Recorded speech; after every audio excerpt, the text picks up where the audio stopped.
మనం యేసయ్య మాట మనం ఎప్పుడైతే వింటున్నామో, ఆయన మార్గంలో ఎప్పుడైతే మనం నడుస్తున్నామో, ఆయన మార్గం అందు మనం ఎప్పుడైతే నిలిచినట్టున్నామో, ఆయన మార్గం అందు ఏ కుటుంబం అయితే కట్టబడుతుందో, ఆయన మార్గం అందు ఎవరైతే తన మార్గంలో ఉంటే ఇష్టపడుతున్నారో, ఇష్టపడే ప్రతి వారికి క్షేమం కలుగుతుంది.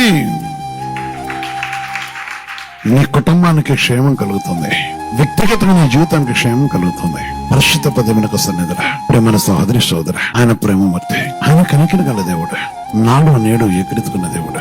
నేడు ఆయన కృపలో మనం జ్ఞాపం చేసుకొని సజీవమైన దేవునికి పరిశుద్ధ నామమును బట్టి మన పిలిచి కరుణించిన దేవుడు. అందుకని మీకు క్షేమం కలిగినట్లు మనకు సహాయం కలుగుట కోసం, మన కనికరించడం కోసం ఆయన ప్రేమమూర్తి ప్రభు ఆజ్ఞించరుస్తుంది. వెళ్ళరా పిలుపు లక్షణ పథకం 2:8 చూస్తే దేవుని ఆజ్ఞించరుస్తుంది.